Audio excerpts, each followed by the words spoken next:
talk about the power of image for social changes. That's what the image is part of the work which I'm doing for more than 35, 40 years now. And what I have always been doing, by the way, all the pictures that you will see, the pictures which I have taken in the different worlds. So what I'm doing, I'm framing part of the reality, but I always have a look into what is outside the frame also. And what I'm showing here, as in the frame that you see, is the part of the reality. I'm not enhancing reality, I'm not changing it. I'm just going for what part of the reality I could bring and show to them. So, just brief introduction. I work for National Geographic as a photographer, as a fellow and also filmmaker. These are the cover of my stories that was in the National Geographic. And if you look at it, there's no animal, obviously. It's all about the human and culture, and that's what I do for the National Geographic. It's more about the deep looking to the humanity and humankind and human culture. But it's not only for National Geographic. I published a lot of books. Maybe some of you have seen them. I'm using photography and using everything possible, which is magazines, books, to express and bring this concept of this new languages to the humanity, the universal language that you can talk to everybody about it. And this is the only one, and this is images for a moment. That's why I'm using, these are the other stories, other publications which I was using in the different magazines for all over this 30, 45 years. And probably you can see that most of my time, maybe 20 years out of 30, 35 years, I spend in the war zones and the conflict and refugee camps. That's where I go, where the humanity is suffering. It's mainly, that's how I try to bring here the stories, but through the photography, and explain what's happening in the other part of the world. How the 70% of the humanity living, and that's what I'm going there, to express to the people in other 20%, saying that, do you know how privileged you are by living what you live? Do you know how other 70% of the humanity live? And do you know how other 70% of humanity suffer? That's what I do. But then I said, and then because you have privilege, you have responsibility too toward humanity. So everybody has responsibility, and everybody has the possibility and capacity to work for the humanity. How I do books, magazine, but also using the street art. I use a street art and exhibition. This is an exhibition in Paris, in the Luxembourg Garden of my works at the Crossing Destiny, bringing 1 million visitors and 1 million people look into it and understanding the story of the people. Or what I'm trying to do, it's learning by living. I'm trying to make it in a way that the places that we live, places that we walk, become also places of learnings.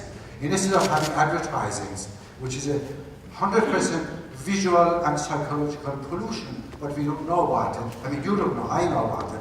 That it is, we are entering in a horrible psychological and visual pollution by advertising, and they are responsible of many of the humanity's problems today. Many of the psychological problems that everybody has, it's because of those visual pollution that we got to advertising. So I'm trying to use cities, places, saying that learning by living.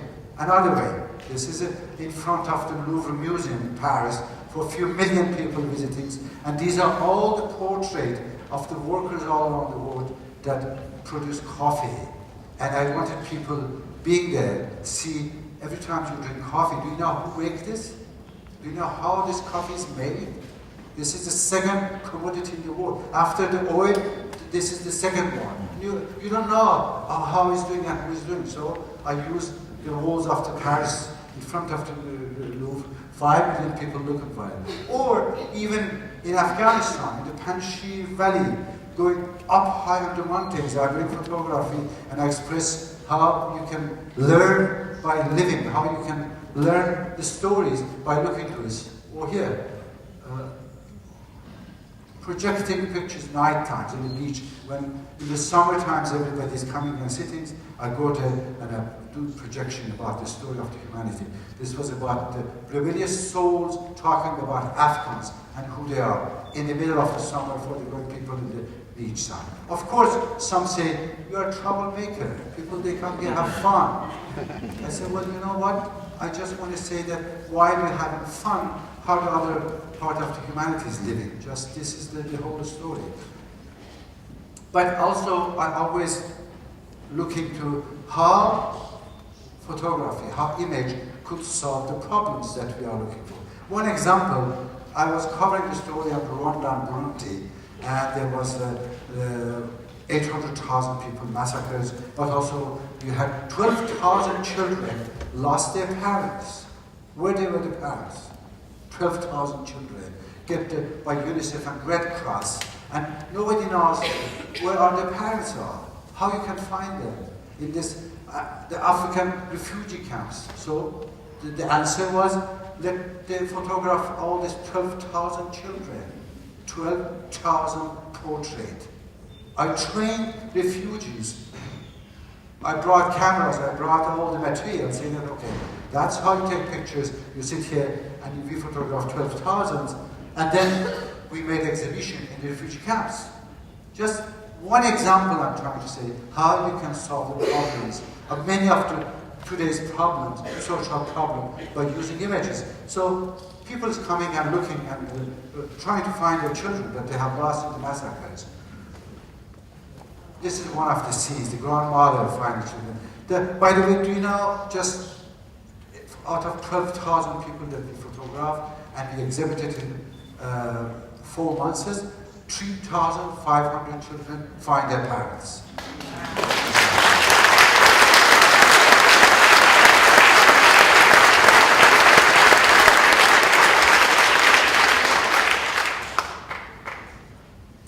So I have come up with this concept that the traditional education, in many of the cases, it doesn't work. It's too back 19th, 18th century, and our kids are busy with the Nintendos and PlayStations and Facebooks and images. So I come up with this concept and theory, which is informal visual education, is an answer for many of the problems that we have. Through the images, through informal visual education, we can bring almost 50% of human knowledge and transmit to each other. Who is the guy? 1983, I started my first classrooms, working for Time magazine, covering Afghanistan. Then I said, I have to train Afghans to take pictures. If the people that live in the story, they can transmit the way that they are living, this is the best way. That was the beginning of my classrooms in the refugee camps. While I keep working as a photographer, I keep also. So what we have done in Afghanistan till now, I created an NGO, I award and working on it. Just in Afghanistan, we trained thousands of people to media. And you know how many of them were women? 700. 700 Afghan women today are the writers, photographers, videographers, and they have all these things. Afghan Women Voices is a radio station for 5 million Afghan women. That's how we train. That's how we are working on it. The first magazine. We did the first magazine for Afghan women. We trained Afghan women to become the first Afghan photographers and working for a major magazine now in the world. So many of the pictures that you see in the world, in the magazine, they are done by Afghans. We trained them. We trained Afghan women to become the TV directors, to do the documentaries. And the first ever documentaries done by Afghan women, which was called Afghanistan Unveiled, 52 minutes. This was ever first time in the history done by Afghan women that they have never touched the camera. 9 months after, the film was shown in 40 festivals and 40 TV in the world, and they got nominated to Emmy Award. The first time they have done. We also have this project which is called the mobile cinema, educational mobile cinema, going from village to villages and showing the educational films to the women about the health issues, about the local problems, about the problems of the domestic violence and everything, all through images. Image is the best vectors of the information and education now. That's what I work on it. You heard about Pulitzer Prize, the best journalism. 2012, one of our students, Afghan students, photographer, that he's working for Agence France Presse, he got Pulitzer Prize. But for the first ever done in Afghanistan, the first ever the photography. We also published magazine for the children, for the families, which is called Parwaz, which is meant to fly, to soar, and this is distributed free in whole Afghanistan in orphanages. This is in front of the Buddha's Bamiyan, these two little girls getting this, the magazine that we distribute free to all the families. When I'm saying distributing free, just knowing that we're talking about a country that there's no printing materials in the houses. So you know the price of this. It is not like our houses that our kids, they have too much and too many of those books and magazines and everything, and they don't even know what to do with. These are the covers of the, and we do also in Sri Lanka actually, not only Afghanistan, in Sri Lanka also free for the children. How to use the television. We made the first ever soap opera in Afghan TV. And it became a blockbuster. The time that we were showing, there was no cars in the room. Everybody's sitting on it. The story we did, that's how I'm saying that we can use education and image for the education vectors. We picked up a woman, which is a judge, right? The whole story in Afghanistan, imagine. And every episode of these films, it's about one of the major problems that exist in the society. How to teach people about the law, about law enforcement. How someone should know that a woman, if she is beaten, is there any law about it? Is the law say something about it? How she can do? How heritage, how... So every episode, which was a soap opera, but we created a learning soap opera that people without knowing, they knew that they was learning the law about it. So that's how I think that we have to think about how use media, how use communication, not selling the product, as unfortunately it's used now. We have to get out of them, out of their hands, saying that, all right, we also want to use this to education. For them, for these children, they need to be educated. We don't need to our children being sitting in this kind of the workshops and making the guns. So that's how being in war zones, conflict, and understanding what's going on, that's what I do believe that everybody agree on it. That we have to start with the children. We have really, because just knowing that the children and the women are the main victims of all wars. I have seen there, I have been there, and I'm saying it with a lot of conviction, that the women and children are the main victims of the wars. So, I started bringing this education, trainings in Uganda, in refugee camps, trained 16 kids becoming the reporters of the refugee camps. Who is better than refugee children today could express to us what is happening inside refugee camps? I also did in Morocco, in Atlas, in the villages, the women, the shepherd, they are photographers now. And they are expressing and they're documenting the whole life of the shepherd woman in the refugee in the villages. Or these are all Iraqi refugee children in Jordan, working and training with them, becoming the photographer. I also trained, I was educating, I was also training in the universities. This was in my works in China for 3 years. I was training professional Chinese photographer, and these are the ones that I brought in Paris. They were exhibited in Paris. This is students in Shenzhen University that I was talking to them, and I was giving conferences. That's how I go from university to university, from conferences to conferences, to express that image is the important language. We have to find a way to use it more and more and more.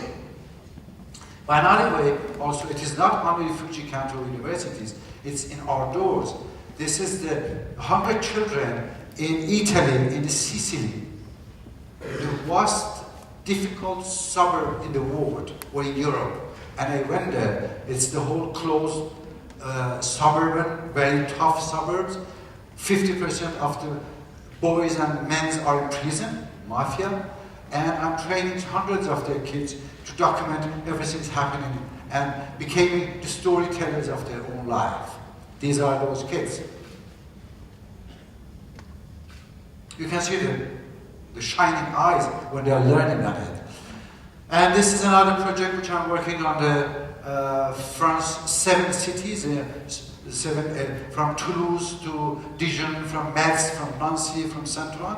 I'm working with the children which are, or kids that are dropped out of the schools, and training them to tell to become storytellers of their own stories, and using image and photography to find a way. Actually, one of them today, Kunji, was here and with the orange shirt, and you saw her maybe taking pictures. She's one of the students which I'm training there.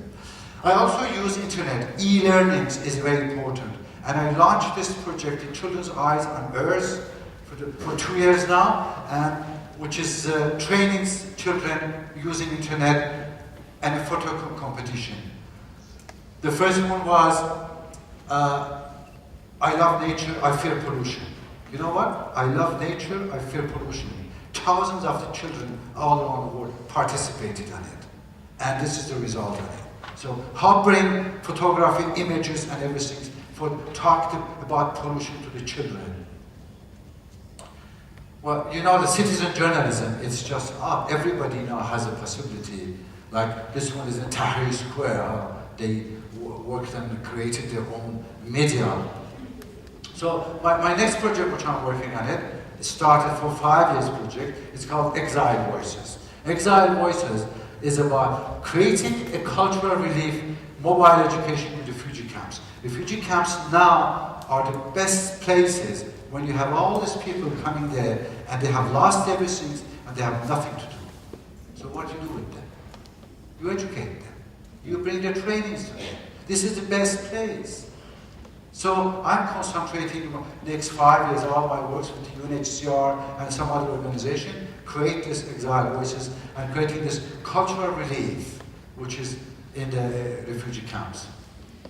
This is one of the recent which I did in Iraq and Kurdistan. These are all Syrian refugee children, and I'm training them to photography to tell the stories of the camp.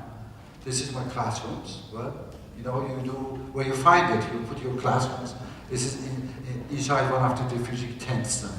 And I just want to see. You see this second girl from the right, the girl with the red shirt, the second one, Maya. When she listened to me and I said that this is not about photography. You are going to tell your stories, who you are and what happened to you. She took the pictures, the camera, the day after, she was late. And I said, why you are late?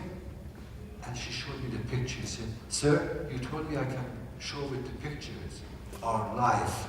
That's why I'm late. That's why I'm late. My shows were frozen. That's why I'm late. And I wanted to show you with a picture. 12 years old, refugee girl, in 1 day training, understand what's going on. So I think that for many of our problem, visual art is a solution. Just, you see this boy in the middle, that's how it's happened to many of us. Sometimes we don't know, we are just happening to everybody in the life, that lost connection We don't now go to the right life. Many of us, we may find ourselves in this situation. So, thank you very much. I appreciate your time.